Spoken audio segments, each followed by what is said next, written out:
Hi everyone, welcome back to my Paji Business Tutorials. Here we go again, and my topic for today, not only today but for the next week, for the next whole week, my topic for today and for the next whole week is marketing strategy. Okay?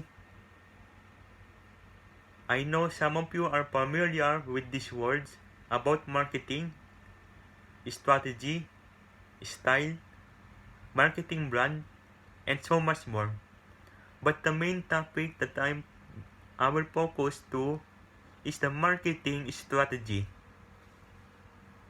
And in this topic, there are three subtopics that I will be discussing to all of you. The first one is the definition of the marketing strategy. The second one is the points to ponder for marketing. And lastly is the different types of marketing strategies. And I will give only 5 types of marketing strategies. Okay? Okay? To make it simple, let us start now with the definition of the marketing strategy. And in my own opinion only, I will cite the definition in my own opinion. Okay? Let us first go to the word marketing before the strategy. Marketing is like you are advertising, you are promoting, you are making sales, and at least you are promoting your product in order for you to sell it to all of your consumers, especially your target audience. Marketing overall is how you will sell your product to the consumers. How can you attract consumers to buy your product? Now, that is the marketing for me in my own point of view. And the strategy is like you're thinking, how can you get ahead? How can you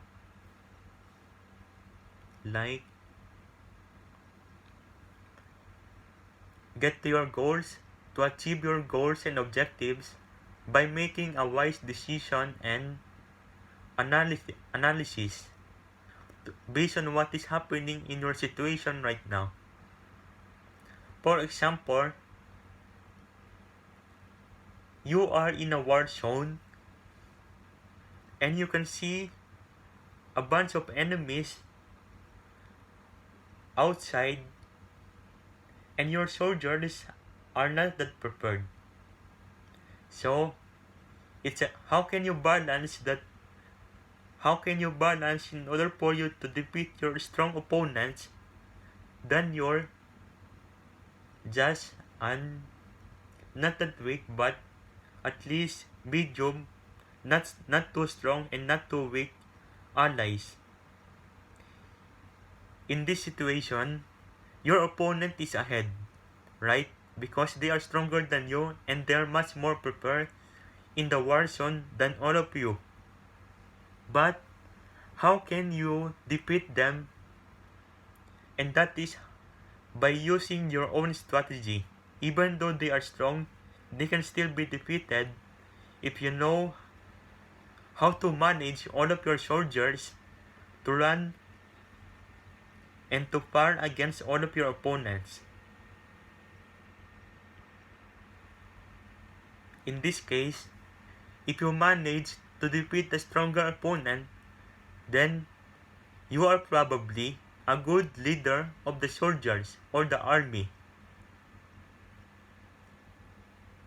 There are so many examples that I can use, but that's the only thing that I will use for now.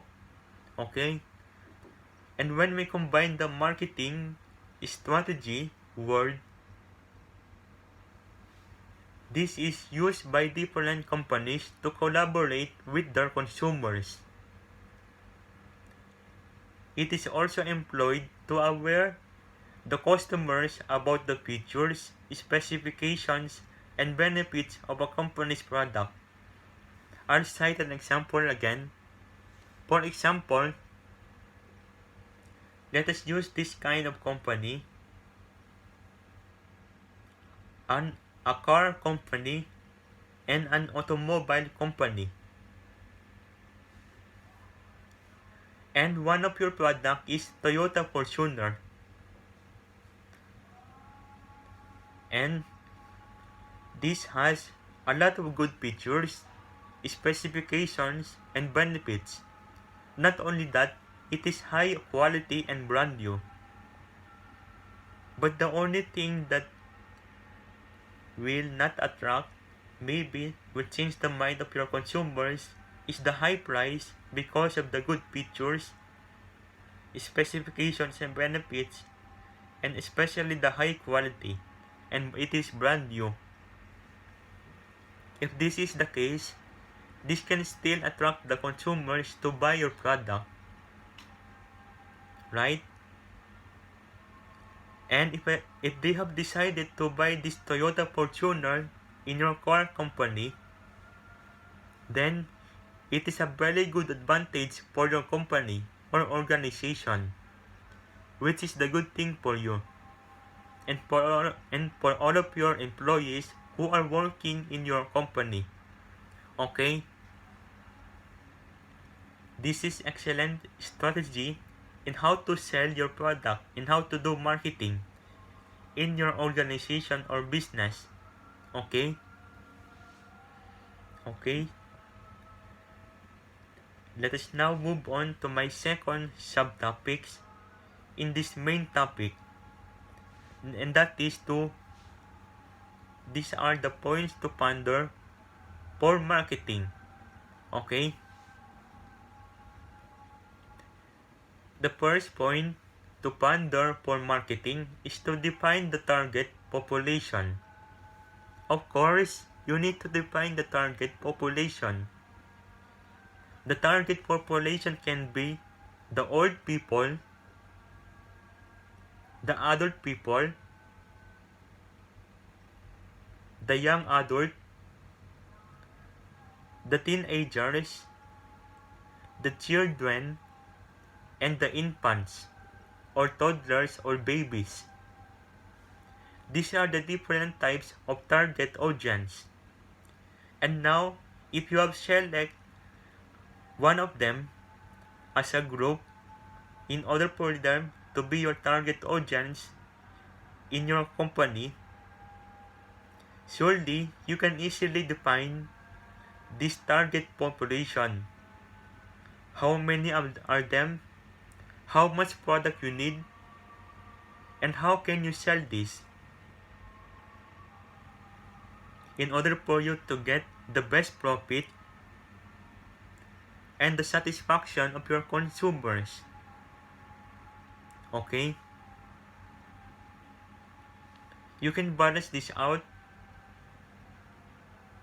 and once you balance it,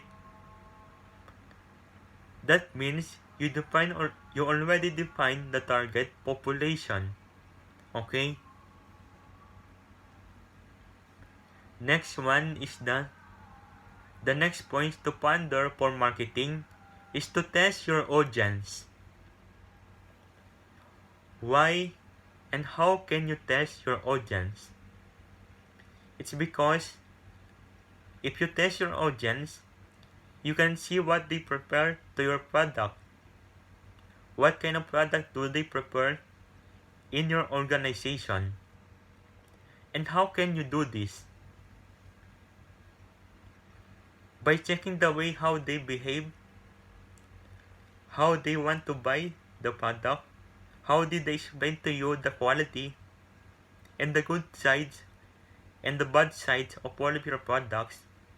Once they have told you this one, then you can test your audience to see if they really like your product or not. If they don't like your product, then you need to make changes to your product and update them about the new product that you have made for them. But if they like your product, then I think you can also improve your product to make it more better, which will in turn will let all of your consumers to buy your product more and to buy more from your company. So these are the two points to ponder. Actually, there are two more. The third one is to consider marketing strategies. Once you know the demographics, their knowledge, attitudes, and behaviors, you can select more appropriate marketing strategy. This is somehow true because if you know your target audience very well, this is a good advantage. This is your target audience, for example, and you know them very well. The one on my left hand is your target audience, and the one on my right hand is the different types of marketing strategies that you will choose in order to satisfy this audience that you have. In order to make your audience to become happy and satisfied with your product and to be contented with your product. And these are the marketing strategies that you will choose. Based on your analysis and decision, you can choose the different types of marketing strategies in order to satisfy your audience, make them to buy more in your company, right? And that one, the last but not the least, is to evaluate those strategies. Balance it out. If it is good, if there is a good outcome, then continue to do it and maybe add a little bit more to make it more better. But if it is bad, you can control this one and change it.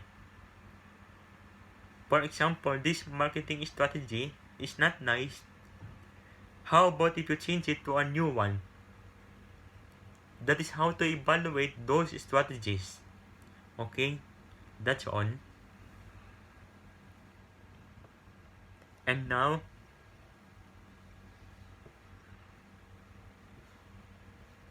I'm going to discuss to you the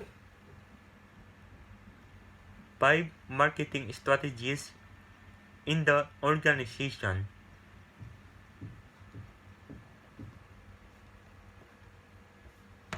The first one is paid advertising.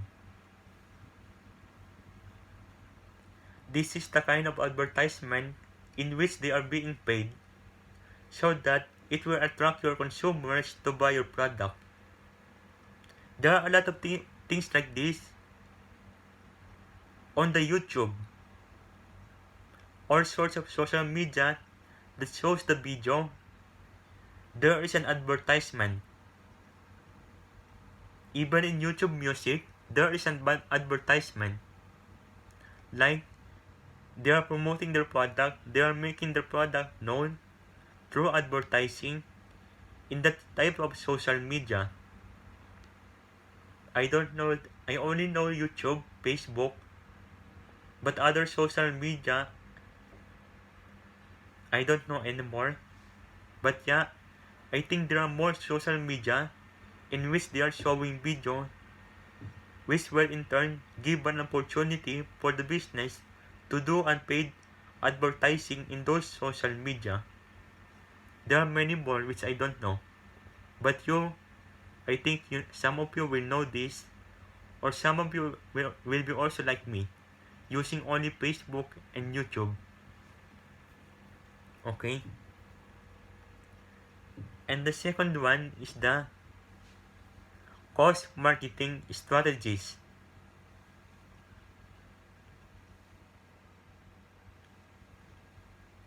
What is cost marketing strategy? This is like you're socializing with your people in order to give a cost for your marketing, for your product. You socialize with them in a way that they will understand about your product, and what do you want to tell them is what they want to know in the strategy that you are doing, which is the cost marketing strategy. Okay? It's like that. The third one is relationship marketing. This is easy to explain because if you have a good relationship, not only with all of your employers and employees or within and outside the organization, but also to all of your consumers itself and customers. If you have a good relationship, it will be easy for you to make your business to grow and to attract your consumers to buy all of your products. Not mainly all, but most of them. Okay? That's it. The fourth one is undercover marketing.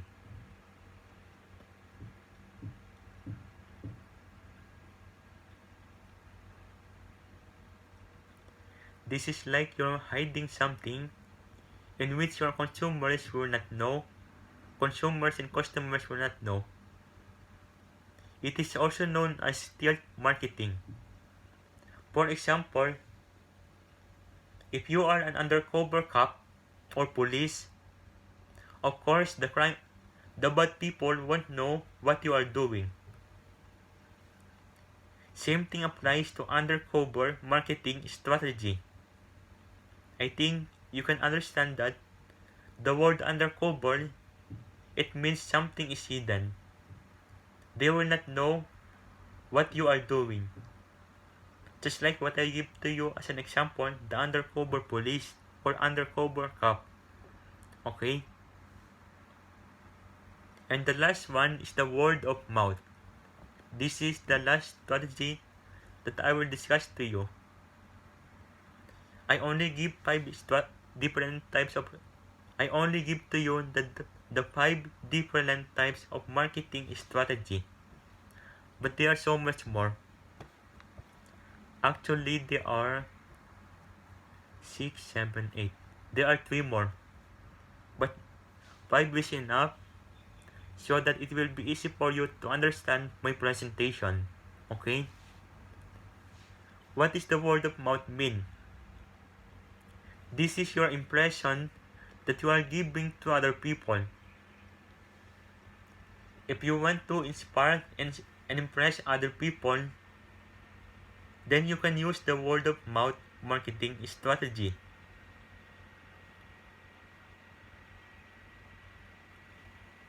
You can do this by doing public speaking or doing something like, for example, you have a legacy and you want to achieve it. I think most foundations all over the world will have a word of mouth to help the poor people within their nation. Same thing applies to the organization. If you have the word of mouth, it means you want to be heard and you want your business and all of your product to be heard internationally, all over the world. Okay? Okay, that's all that I can present today. Thank you so much for listening to my video. Please stay safe always and healthy, and stay at home. Thank you so much. May God bless you all richly and in prosperity. Okay?